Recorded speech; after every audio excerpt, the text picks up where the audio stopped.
got the let me say the white bandana swag. Yeah. On that black. That black. Yeah. Okay. Yes, sir. How you feeling, man? What's going on with you? Hey, man, I'm feeling good. I'm feeling good what we about to talk about, man. You know what I'm saying? Man, today we're going to talk about, we'll get into it. We're going to talk about the art of storytelling. Okay. And this is something we've been chopping up about. And a little background, when I went to college, I went for English literature, which is really about stories, right? So, you know, as a writer, writing the book now, right. Life After Religion, right. I understand the art of storytelling. But when you look around society, whether you look at the news, whether you look at sports, whether you look at history, right. The word story is in history, his story. Yeah. It's storytelling all around us. And depending on how the stories are told, depends on how you interpret the events. Right. And sometimes stories have the wrong titles on it. Right. You might be looking at a horror film, but it's got a comedy title. Or you might be looking at a, I'm talking about in real life. Right.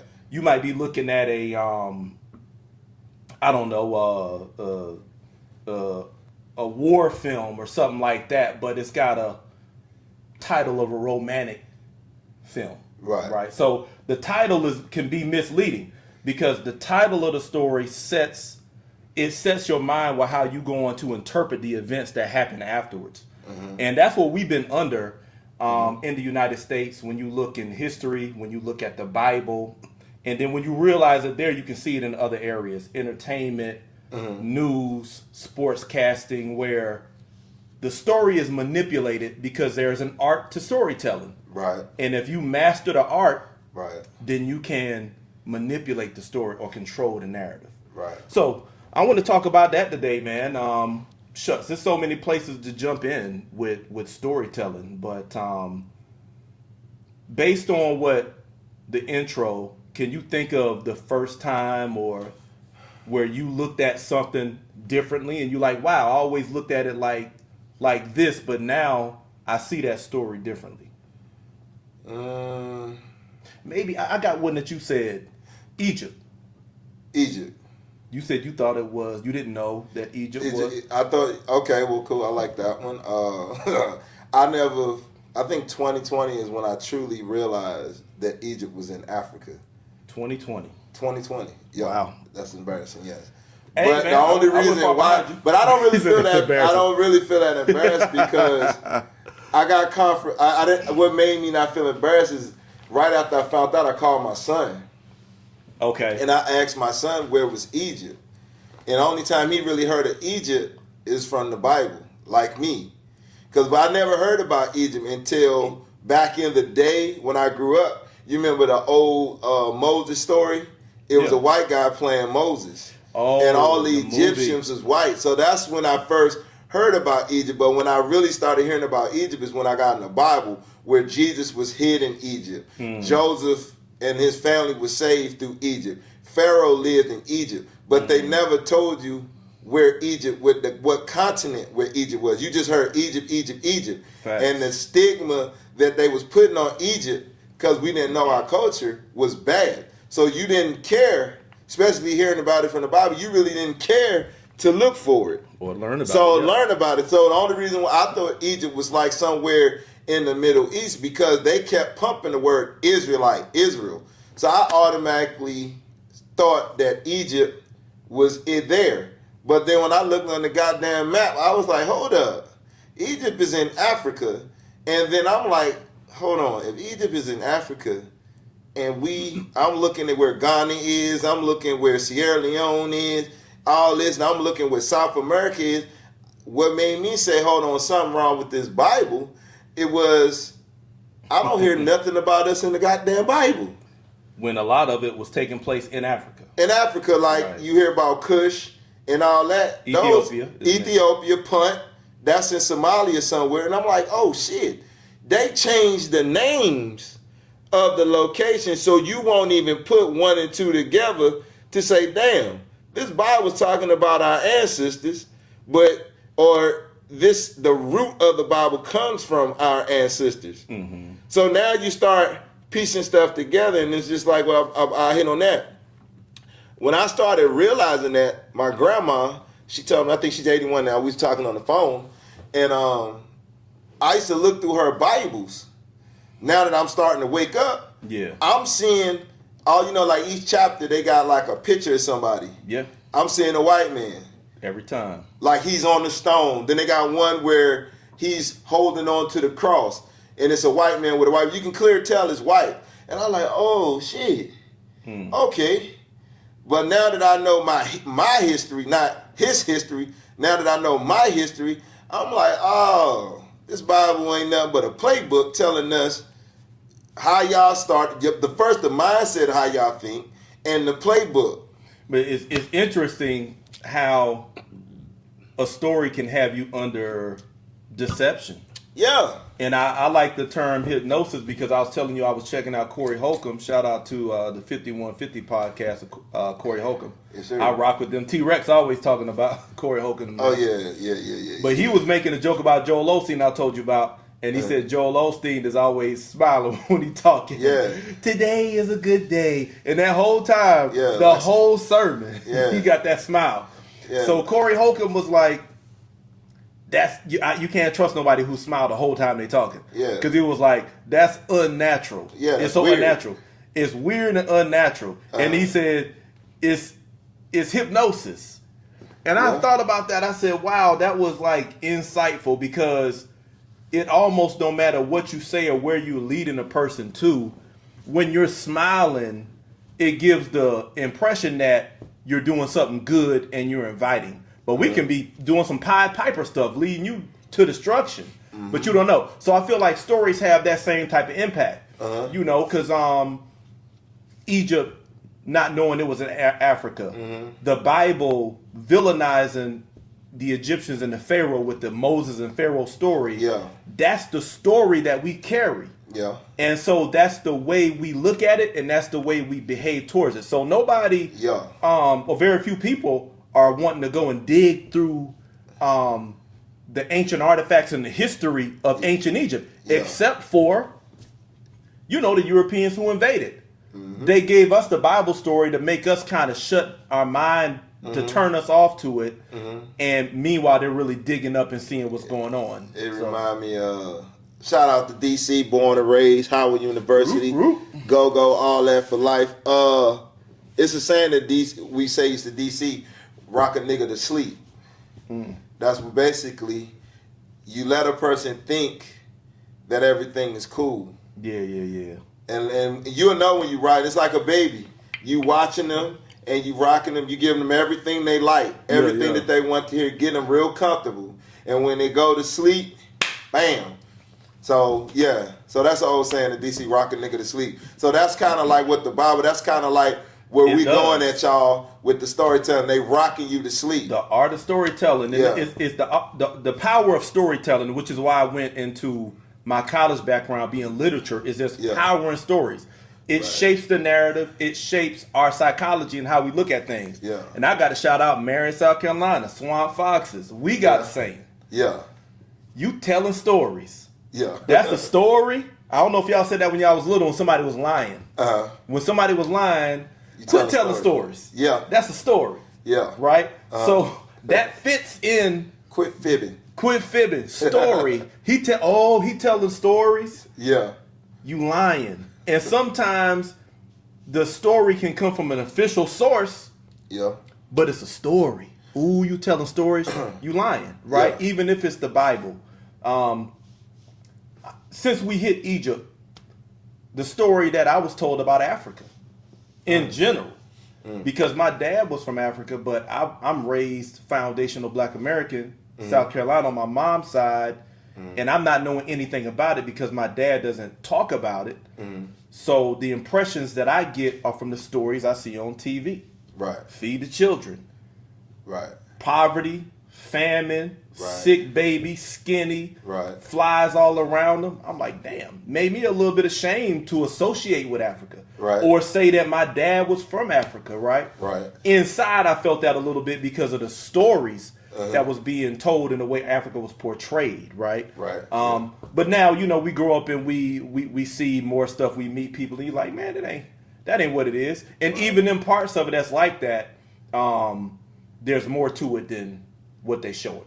Right. So that's another place where we're kind of hypnotized. Right. And I would even say Africans coming over here get a story about us. Yeah. Black Americans. Right. They get like the media blast. You see all of the hip hop and the gang stuff, and they take that story and they paint all of us with that brush. Right. You know what I'm saying? So this is the power of storytelling, man. Right. One of the modern day ones that we talked about is the news. How do you think the news fits into a storytelling narrative? How the news fit in the storytelling? Yeah. I mean, well, now that from this side of the track of me being woke, you can actually Google this. That how much of the truth do the news have to tell? Oh, are they how much of truth are they obligated to tell? Yup. What? You can Google it. It's like 40%. You lying. Hey, You telling stories. You telling stories. Check it out. You lying. You can type in, does the news have to tell everything, or how much of the truth that the news can tell? It'll pull up. It'll tell you. They don't have to tell the whole truth. That's crazy. That's where you get propaganda from. You know what I'm saying? Because they don't have to tell you the whole story. So the rest of it, they can tell you bits and pieces of something, but they don't have to tell you everything.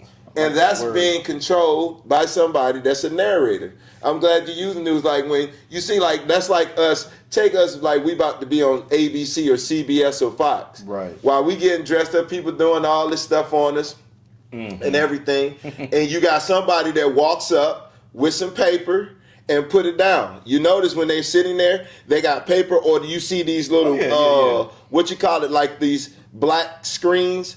They're looking down, reading the prompts, and they also got a thing in their ear. And they reading the prompt on the screen. So they're being told what to tell. But they're not speak. See, a lot of people think isn't that just preparation? Like even in the podcast, like I may have notes here. Yeah. So are you suggesting that those notes are? What about those notes? Those notes is not what you want to tell. They don't have to be necessarily true. Yeah, you can't speak from your own perspective. Right. You know what I'm saying? You have to read the prompts. Yeah. Even the president has to read prompts. Right. Even when you look at the Oscar awards, they're reading the prompt. You can't come up there and speak the way you want to speak. Now, you might got some leadway, but they want you to tell a certain story a certain way. I never looked at it because when I look at news people, I'm thinking that they were speaking freely. I'm like, damn, how can they remember all that and sound so perfect? But really, they're being told what to tell. Like even your sports announcers, they got the thing in their ear. They all connected. So somebody's telling them, all right, Charles, your time to speak. All right. Well, that's I you think dig what I'm saying? I think I want to separate preparation from controlling the narrative. Yeah, right? Because I'm talking about controlling the narrative. Right, and I just want to make a distinction between that because a lot of what you're saying is having a paper and having a teleprompter and the person cue you in your ear when it's your go to speak. A lot of it that just is coordination, right? Because maybe you have 3 or 4 personalities in the space and they're bouncing between each other. So a lot of that is just having your notes and your thoughts, your ideas in order. But where the art of storytelling comes in is what's on that prompter, what's on that paper, who made the decisions about what you're going to talk about. That's really what it is. Because the preparation is okay, but who's controlling that narrative that you're putting out there? Bingo. Because when we hear the news, if you tapped in on the ground, you can be like, nah, it ain't like that, or why are you selling it like that? Like I'll give you an example. I can give you an example too. Well, go ahead. Let's hear yours, and I'll throw mine out there. When I was in Iraq, okay, we're sitting when we're on a mission. We're looking at the news, and we're like, dog, that ain't all that happened. Oh wow. Okay, that's deep. You see what I'm saying? Like, Vietnam's coming home. They're getting attacked for serving this country, going over there helping them people. Right. But they're saying that they coming home killing babies. but they don't even know what the fuck going on. But how they spent it, you see what I'm saying? Like it was they spinning it, which is the narrative. Like they were like, man, damn, they ain't telling the whole thing, man. It was more than just what just happened that they put on the news. And we sitting there like, why they didn't put that on the news? So that's just another example. It may have been a conflict of interest, or they don't want to rile people up. But the thing at the end of the day, you're not telling the whole truth. Right. And what do people say? If you don't tell the whole truth, you basically what? Lying. Yeah. You omitting. That's what they say. You omitting information. And because information has become so widespread, social media, a lot of people are gaining a perspective that allows them to challenge what they're hearing. It's like you were in real time over there in Iraq and looking at the news like, no, that ain't what it is. Like you sitting in it, but so you see it in real time. But it's the power. It's the word you used earlier, propaganda. I looked it up. The systematic propagation or spread of a doctrine or a cause of information reflecting the views and interests of those advocating such a doctrine. So it's basically saying a specific group of people are pushing a specific narrative or point of view, right? So now when we have information and we can read things, you can look outside of the point of view that you're being presented. Once upon a time, man, the news was the gospel. Yeah. When you heard the news, it's like, oh shit. It's true. That's true. Books were the same way. Yep. You know, you got to think, when we were in high school, when you read something in a book, that book was a final authority for you. Yeah. If it was a world history book, it's in the book. Yeah. And if books had that much power over us, imagine what a book was like when books just started getting printed hundreds of years ago. Oh my God. That was like from God's mouth to your ear. Yeah. If you knew how to read. Yeah, if you knew how to read, or if it was coming from an official source like the Pope, right, who would send out an edict, right, which was called a papal bull. This is shaping the narrative. Yeah, what it takes to shape a narrative is you have to have an authoritative source, and you have to have a medium to spread the message. Yeah. So in that case, the Pope was the authority. Yeah, he was a church. He was sitting high. Yeah, he was in a beautiful building. He had emperors and kings subject to him. So when he put out something, that was it. And when you heard it, you geared your mind to say, this is reality. Even if what you looked around and saw was different. Yeah. And that's the power of that something like the Bible can do. You look at it and you see that this ain't what I'm seeing in my environment. Yeah. But you still say this is what's real. It's power storytelling. Yeah. Just like I asked you yesterday. And I'm putting myself out here. I'm looking at my cam. Okay. And I'm looking at y'all. Okay. All right. What did I ask you? I'm putting myself on dum-dum status right now. Dum-dum. I'm trying to remember. I asked, can the Pope marry? Oh, yeah. You asking popes and priests marry. Can the popes and priests and the dudes that's in there, the bishops that's his flunkies, waiting to see if they're going to be the next pope, to be the next pope. Because every time I used to watch movies, you always see these guys walking around with no pants on, probably, because you don't know what's up with that thing, and they all walking, reading their Bible, and smiling at each other. It's a story, right? It's a story. It's a narrative. So I'm like, and they his flunkies. So I'm looking at this whole thing, and I'm like, I asked you, like, can the Pope be married? And then you broke it down like, no. And then you said something about the bishops or whatever. And I said, well, goddamn, how the hell I'm going to take advice from a man? And God, and we talking about, let's talk about this God that they want us to believe in. I'm going to say it on TV. Look at my camera again. I'm going to say it first. God is man and man is God. God is man and man is God. And I can prove it. Why would God? We ain't talking about the creator. He's talking about the God described in the Bible. Yeah, we got to clarify that. Got to let y'all know we're clarifying that. Why would he create man to come back to speak for him, to do his work? If God created you for you to have a brain, a heart, and everything, why would he leave his essence out from you for you not to hear him, but you got to hear from a man? But then now we got a man that's supposed to be godlike, The image of God. What's the word that they call him? The vicar of The Christ. vicar. The vicar of Christ. And let me throw this out there. Vicar Yes. comes from the root word vicarious. Uh-huh. I think it's Greek. Vicarious. You ever heard somebody say, like, if I'm out single and I'm out getting it, and you married, you may say, I'm living vicariously through you. You know what I'm saying? I can't go do it myself, so I'm living vicariously through you. The Pope was a vicar of Christ. So it's like he represented Jesus. It's almost like Jesus was living through him. You know, when you say that, you know what that sound like? That sound like envy. Envy. Somebody that envy you, they envious of you.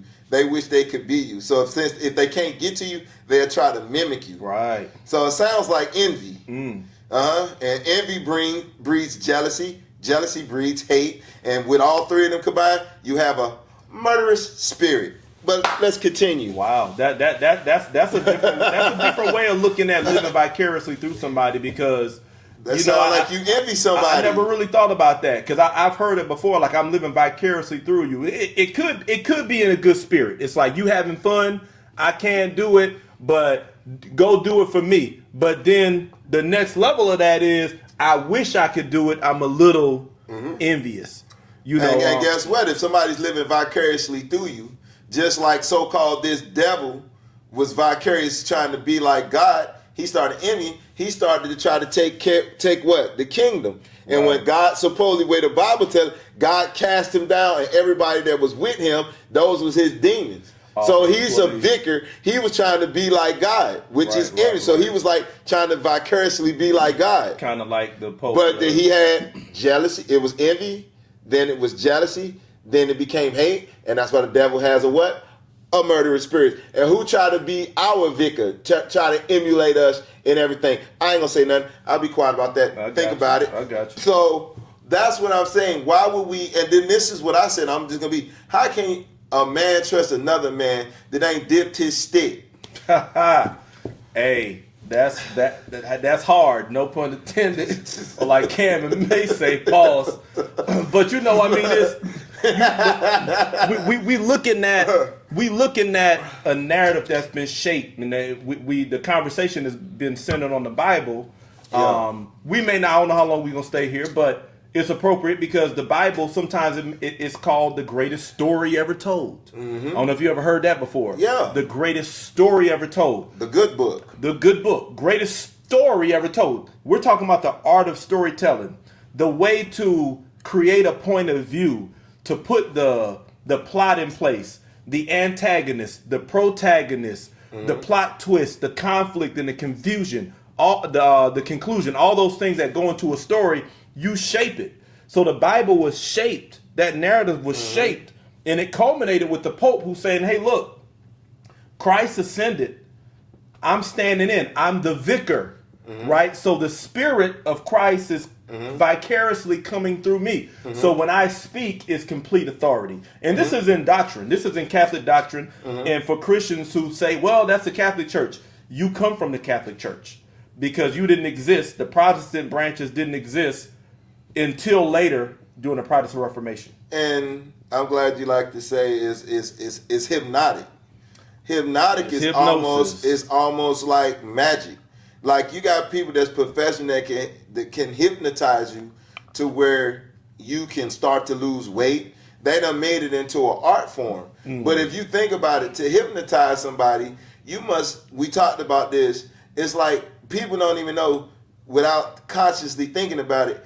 When you get ready to hypnotize somebody, you go through a ritual.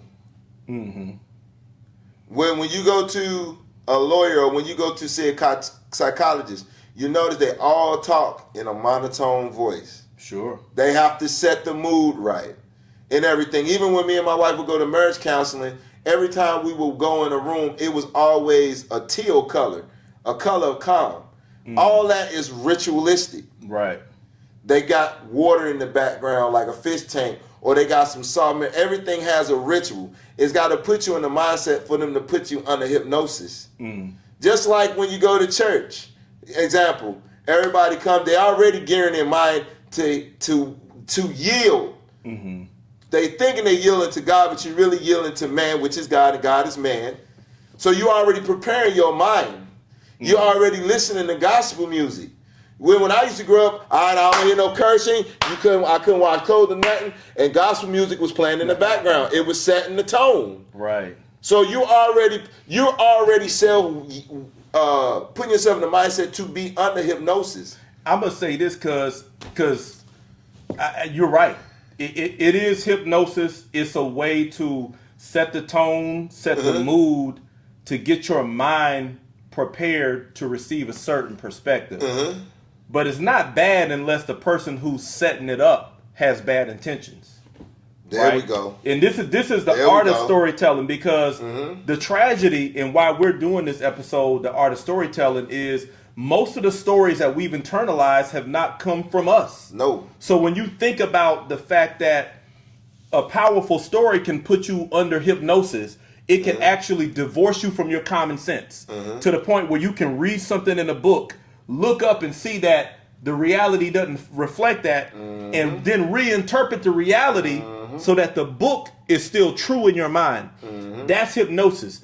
That's the art of storytelling. You see that a lot in the Bible. You see that a lot in history, especially when you start getting, like us, the truth about our history, and we start taking control of our story. Yeah. So setting the mood is not a bad thing. No. Coming in and having the room teal and having the water in the background is not bad. No. Unless the person who's arranging that has bad intentions. And I'm going to piggyback on what you just said right there. Sometimes people create a situation so they'll be able to tell that certain story. That's facts. And and that's where, when you come to the news, when it comes to everything, when you go into a doctor, he's creating a situation. Sometimes you go in there and tell him your problem. He has many stories in the book to go from. Oh, you feel like this? Oh, story for high blood pressure. Let me tell him this story. And there's medication that goes with that story. Oh, you suffering from this? Here goes a story for this. Oh, you and your family? Oh, they can really get you if you... Well, I know in my family, we give them ammo to make their story become way more powerful. Because we give them elements from real life to make their story become and real. Incorporate it into their story and make the story real. And I can prove how they're getting very, very good at it now. We can be talking about something, or you can be Googling something on the phone. And for all y'all people out there, have you noticed anything that you're thinking about or talking about? If you got internet and you ain't doing cable, it's mighty funny. All your ads start coming up about pills to heal you with the condition that you looking up. And you be like, oh shit, damn. So I ain't know that seeding. It's seeding. It's planting the seeds. And all of this you're not even knowing that you're giving up the information for them to pump the story, which is the commercial. Now you go to the doctor and say, hey, I seen a commercial about this drug. And of course the doctor will be like, you know what, you're right. Let me put you on that prescription. And this is the art of storytelling, ladies and gentlemen. They can tell stories all day, 24/7.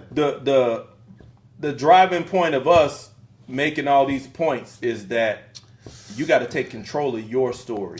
Common sense. Common sense is the way you do it. You have to get back in touch with reality, because when somebody else is controlling the story, it's their way of interpreting reality for you. But the creator gave you common sense. That's the purpose of senses. And people, this is very basic what I'm about to say, but it's also powerful in my opinion.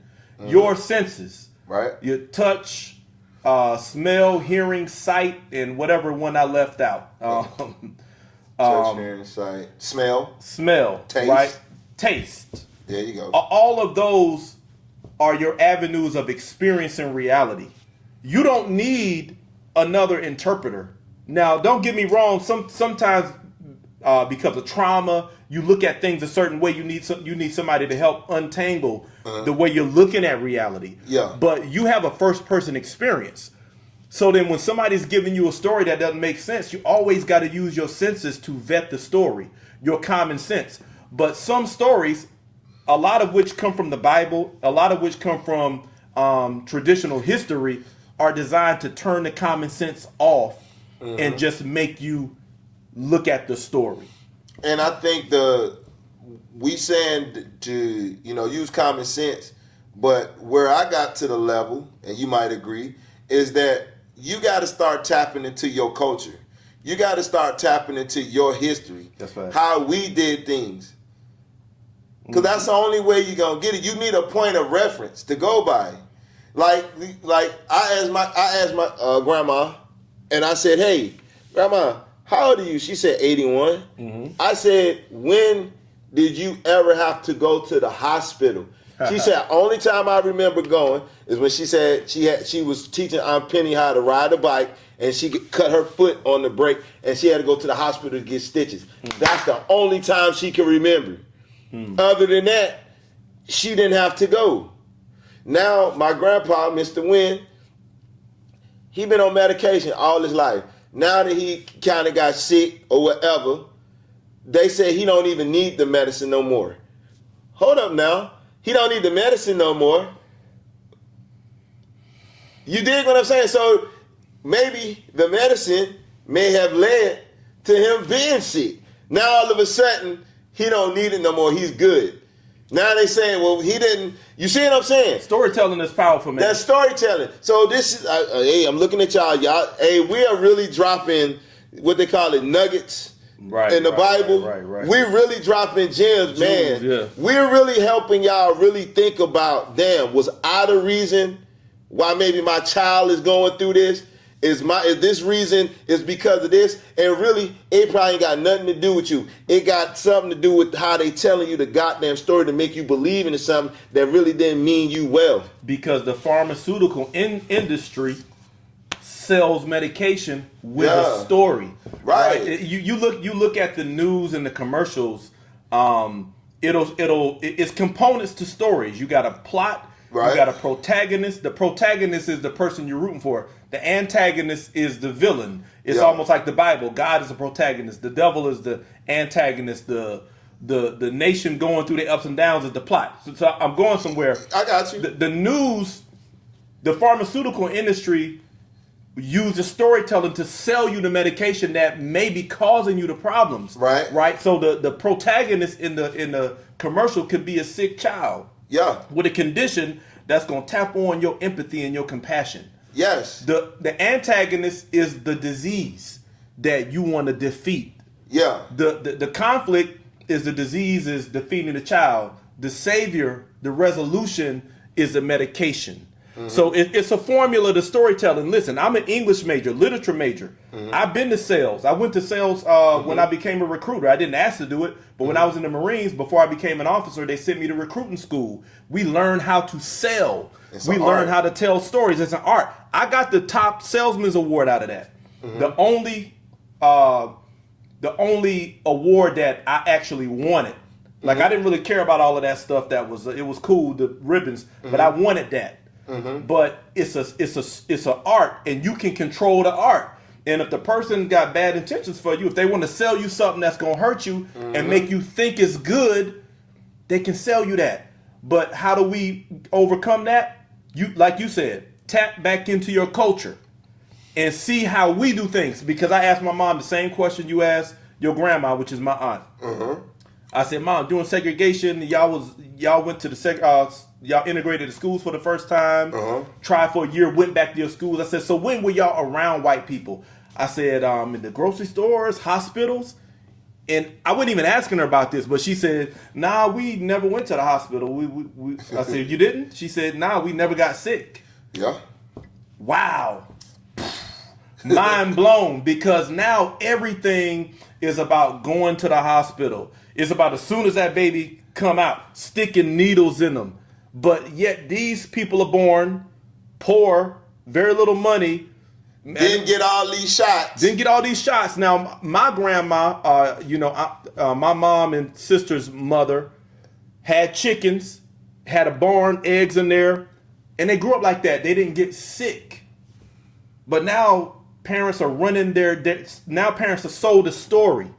Autism, ADHD, all of this stuff. Mm-hmm. Take your kid to get all these checkups, this shot, to prevent this and that and the other. Meanwhile, our parents ain't getting none of that and still kicking, still running around here. Mm-hmm. So it's a story that we be in. And it's proven. Even our childhood. Yes. Even our childhood. That's facts. I ain't went to the doctor. We played outside. All we got hurt. How many times you said you twist your ankle? Man, how many times I got hurt in football games and everything, and you fill out the form if you play the sport, you get injured. I got injured a lot. Yeah. And I never went to the hospital. I think when my mom, and this is where I'm gonna put myself in the guillotine. My mom drank beer and smoked cigarettes. I grew up with asthma. And my family can tell you that. And I used to have to take this clear medicine when I would get sick because I would wheeze. I grew out of it. I joined the military, y'all. Right. Because I grew out of it. And I didn't go to the hospital a lot. I didn't take all them flu shots and none of that. And I'm not trying to say I'm perfectly healthy, but there's less problems. And you got to connect the dots. I challenge any of y'all that's watching the podcast. Ask anybody in y'all family, loved ones, that's 70 or over, and ask them. I challenge you. Ask them how many times they had to go to the hospital. They probably go like this. Hell, you probably can go 60s and over. And they'll probably be like, I never went. And you be like, you lying. We in our 40s and we didn't go to the hospital like that growing up. The only time I started going to the hospital, and listen, we're not saying you shouldn't go get a checkup. Nah, we're not saying that. We're not saying don't go get a checkup. Don't misinterpret that. But what we're saying is that we were strong and healthy without medication and without being dependent on doctor's visits and medication. We was outside all the time because I don't remember going. The only time, I tell you, in my childhood, and I'm in my 40s, my mom's in her 70s. Yeah. The only time I remember going to the hospital, it was a chiropractor because we got in an accident. So they was, doing the stuff, and that was a part of the suit because we had to show that we was going through the motions. Yeah, we going through the motions. Yeah. But, man, listen, bruh. My brother, the only time he went to the hospital, he fell out of a tree, broke his arm. That's obvious, but we just talking about routine stuff. We talking about just going just for you seeing something on TV and you saying this how powerful storytelling is now. They'll put something on the TV and you be like, damn, I do feel this and that. Like that mesothelioma shit. You're like, okay, I sneeze, my nose run, my ears ring sometime. I think I may got it. Because guess what? With sales, like my brother told me, a person has to keep hearing something so many times that even if you're not paying attention, it gets into your subconscious. So look at how they did COVID. We're going to isolate them first. Everything that happens to somebody, you didn't hear about nobody die from diabetes, heart attack. It was even people getting in car accidents and said they died because they had COVID-19. So guess what? They was pumping it through the airwaves. The fear's already kicking in. Now they tackling your senses, hearing, seeing, and then you being traumatized.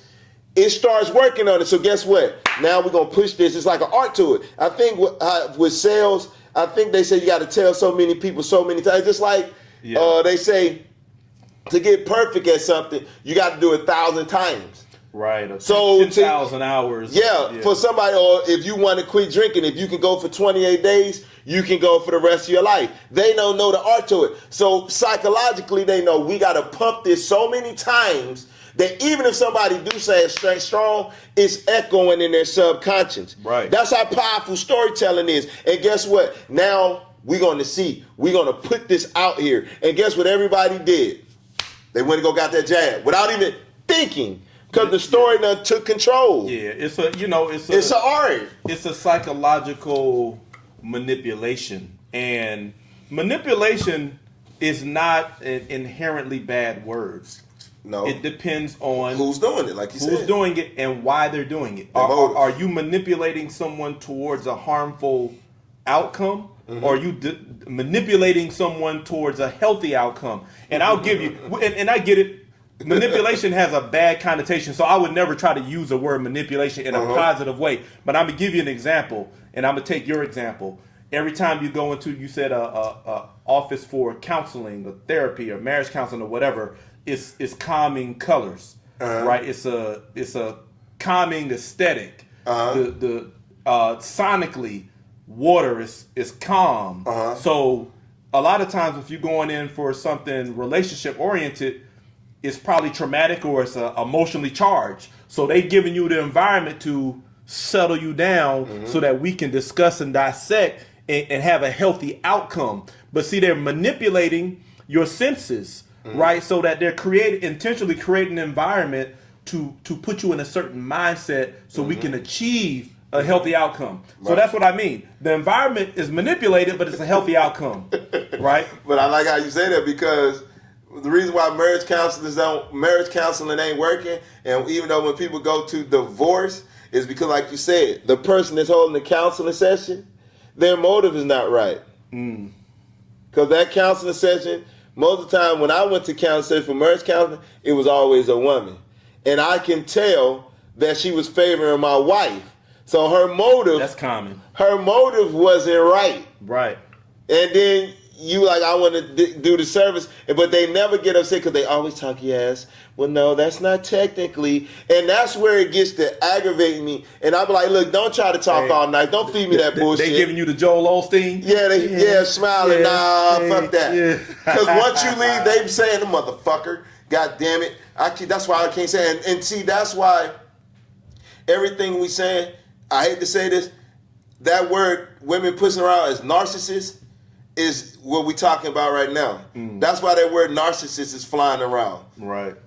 Even narcissism, let's talk about that. Yeah. We talking about the art of storytelling. Yeah. Narcissism, adding that label is storytelling, right? Yeah. We're putting a label on you that puts a negative perception on something you're doing. Ain't nothing wrong with what you're doing. Yeah. A lot of times you're just being a man or you're being masculine. They're using it incorrectly. If we put the label on you, and I see that all the time, you know, in this mental health era where therapy's now destigmatized, it's okay to say, hey, I'm taking therapy. In fact, you look at the dating shows now, and it's a criteria. Are you going to therapy? Oh, okay, I'm just making sure. Yeah. But now therapy, 20 years ago, you going to therapy? You crazy?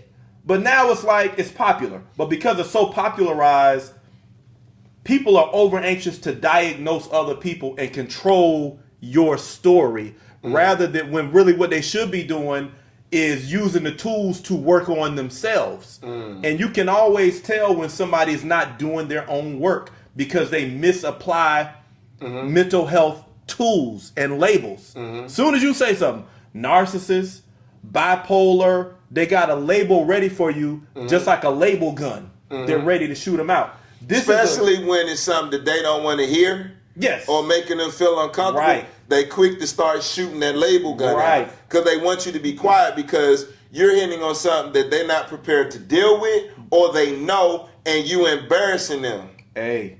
And they don't like how it makes them feel. Even though no one may know they're dealing with that. Yeah. But the fact that what you're saying is irritating it puts them on the defense because they don't even want to open the box to their issues. Yep. And what you're saying is putting attention on them issues. And even though nobody knows, what's going on, it makes them defensive. And so what do they have to do? Shoot labels on you. I got to shoot labels at you because you're making me feel a way. And if you're making me feel that way, then you must be a narcissist. You must be bipolar. A male chauvinist, bipolar. And that's what we're doing. We're taking mental... Ego-driven. Ego-driven. Your ego...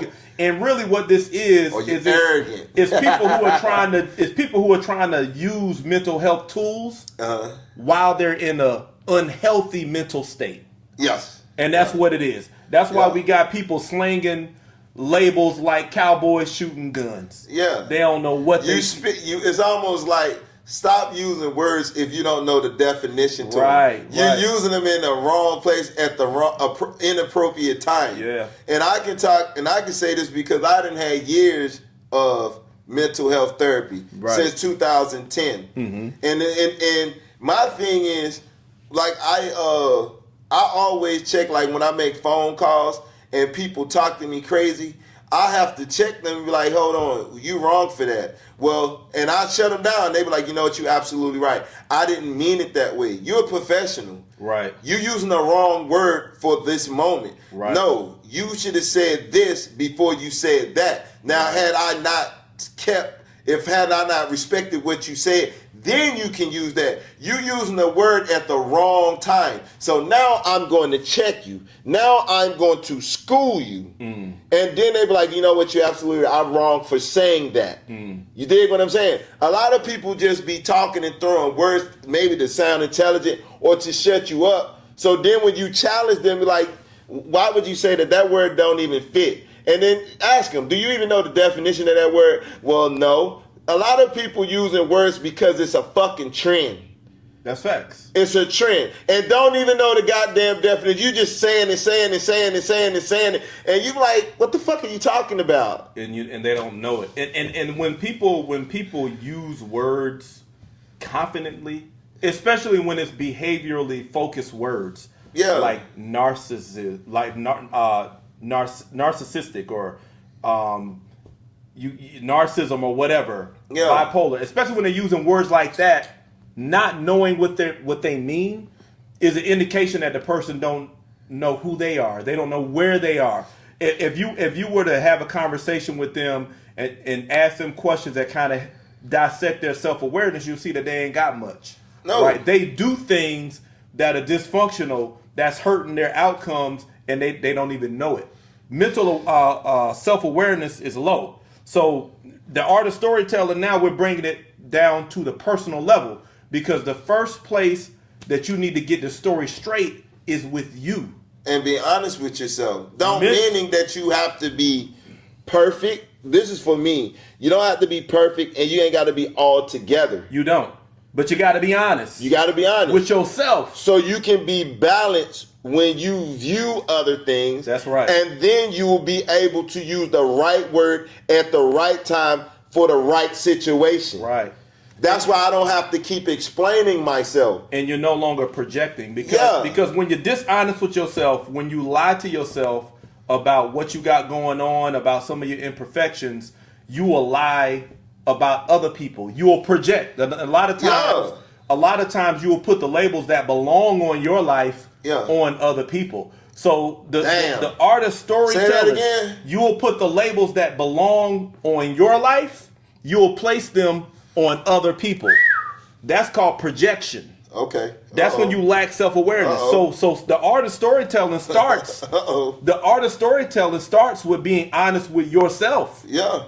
You got to get your own personal story untangled first. That's why you go to therapy, because you are straightening out your own story. Bingo. This is your own story. Yep. What happened in my childhood? What about my relationship with my mother, my father, my upbringing? What about these events that happened that now impact my behavior in ways that I'm unaware of? Yeah. So now when you get that story straight, you understand why you do what you do, and you stop blaming other people for it. And this is another thing that came up from what you just said.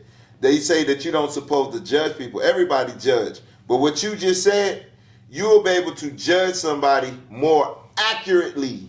That's facts. Because when somebody judged me that's accurate, that did the work that you talking about, I'm like this the whole time they talking. You listening. I'm like this. Because it resonates. And the only thing I can say, damn, you know what, you right. Or I'll be like, damn, I never looked at it like that. Yep. It ain't going to be like this label gun. You narcissist, you bipolar. Who you think you talking to? You see what I'm saying? That's an unhealed personality when they're over anxious to put them labels on you. Because see, when you've done the work like we talking about, and you're able to judge people accurately, you're not anxious. Judging ain't wrong. Judging is just deciphering. It's discerning. But see, when you've done your own work and you're honest with yourself, you're not anxious to put a label on somebody. No. So even if you see behavior, you're not anxious to say, hey, let me stick this label on you. If the situation presents itself, or the person comes to you and talk to you, then you can talk and do. Then you put it out there. But you are not over anxious to put labels. So anytime and you're going to have the right word selection. Right. So when you see people who are over anxious with these labels, narcissist and bipolar or arrogant, all arrogant, egotistical. When you see these, you just saying this because you're a man, right? So when you see people are anxious, or overzealous to use these kind of labels, it's because in a lot of cases, they're not doing their own work because it's an unhealthy. Think about it. Applying labels, being overzealous to put a negative label on somebody is a negative trait. Why am I over anxious to paint you in a negative light? Yeah. That's me demonstrating a negative trait. I'm coming from an unhealed place. Unless that's what you. Now, if I've done my work and I see who you are, that's different. But I'm not going to be pursuing you, and just because I'm triggered, I'm trying to label you and up. This is another. I love what you're saying because I'm piggybacking everything on what you're saying, which making sense. Not just piggybacking because that's what we're trying to do, but building. When you're working on yourself, naturally, you're careful how you talk to other people. Hey, listen. Naturally. Hey, listen up. Naturally. Listen up. If somebody's truly working on themselves, they think before they fucking speak. Amen. And when you're working on yourself, you become very observant of things going around you because you're dealing with yourself. Mm-hmm. Somebody just shooting label guns, they're not working on if they hurt. They're hurt. And when they see what you operate in the same stuff they're in, for them to feel good, they rather put the labels on you to get a false healing, a temporary feel good. That's right. But at the end of the day, you will look at them like, I be damned. They was getting on me about this, but look at them. Right. You know, that's like in the Bible say the blind leading the fucking blind. Right. And that's what it is. And there's even a Bible scripture I put in my first book when I was a Christian. Yeah.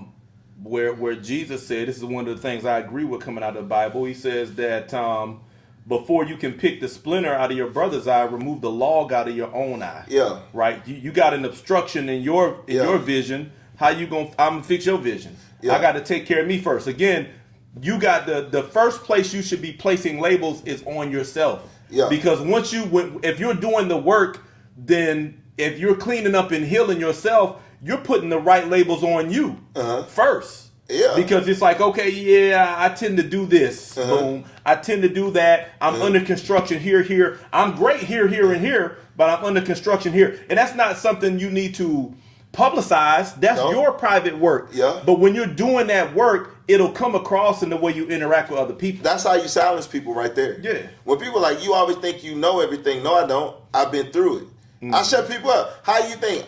I've been going through therapy since 2009 and still got it. So I got experience there.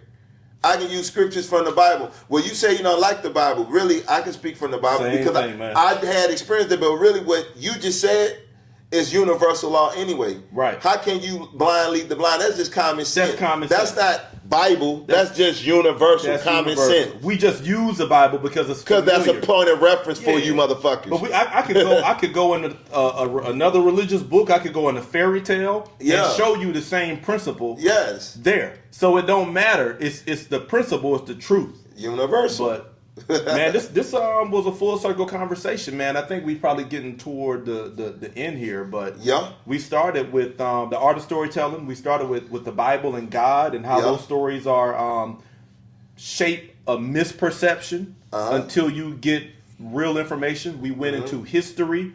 We went into how we were represented in history a little bit. We went into the sports, medicine, and how doctors, lawyers, and how judges. They manipulate a story to make you accept something that may not be good with you. So it's everywhere. But what you have to do is your personal storytelling first. Do you know your story? Do you know what labels that you should have on you? Man, and where know you doing thyself. work? Man, know thyself. And that's an ancient quote from our ancient ancestors. And it's a full circle moment because our ancient ancestors are saying, man, woman, know thyself. And it's the same thing we're saying here today. Know yourself. Before you can deal with somebody else, before you can put labels on someone else, you should already know your own labels. Yeah. If you don't know your own labels, what you're working on, what your strengths, weaknesses, and tendencies are, you can't come and tell me nothing. Because a lot of times you're going to be unaware of some of your deficits. And then when we have an experience, you're going to put the labels that belong on you. You're going to try to put them on me. But because I'm doing my work, I will never let you mislabel me. Yeah. I know my story. And when you know your story and when you standing 10 toes down in it, you can look anywhere in the world, history, the Bible, wherever, and you can be like, that don't jive. And when you Let know me look thyself, closer. you'll know people that's in the professional world, supposedly in the professional world, like doctors and lawyers. When you know thyself, you will ask them the right questions. Ooh. You won't fall for everything they tell you. Right. Well, such and such, we noticed that you, but I feel good. Right. But you steady trying to tell me why I need to take it if I'm telling you I feel good. Man, know thyself. Right. Because you won't fall for the goddamn okie doke of storytelling. Right. They putting you on something prematurely that you don't need because I don't feel like I need it yet, but since you don't know thyself, you fall for the story. Yeah. Now you take what they're giving you. Now you created the story for them. Now they can enforce it. Now you done got caught in that fucking rabbit hole. And what they give you creates the condition. Yeah, to say I was right when they was wrong the whole fucking time. Man. So, Yeah. hey, man, I think the art of storytelling, ladies and gentlemen, Yes, sir. It's all around us. And everything. Last thoughts, T-Rex. What you got Hey, on that, man? Man, we were so hot. I think my last thoughts was all in the conversation. Hey, I'm with you. Art of storytelling, y'all. My book is coming out soon. Life After Religion: My Journey into History and Healing. My journey, T-Rex's journey. A lot of you are in this journey, and I can promise you, when you read that book, if you can get through it, you will never be the same. Point blank. Period. That's all I'm gonna tell you. Read it. You can't read it and stay the same. That's what I put into that. Coming soon. You might be a narcissist. Go ahead, diagnose me out loud. What you You're a say? narcissist. You got too much confidence. T-Rex just diagnosed me, man. He said I might be a narcissist. Fuck it, though. Hey. If that's what I am, fuck it. Get the book, though. And I stand on that. Yeah. When you read that, Yeah. you can't be the same. Yeah. And if you fight, and it's gonna change you in a good way. Yeah. And if you in a fight with yourself in terms of healing and progress, you might have a hard time reading it. Hey, but they always can reach out to you. Drop it. Yeah, reach out, man. Subscribe. Don't hide. Subscribe. And when you get the book, drop something in the comments.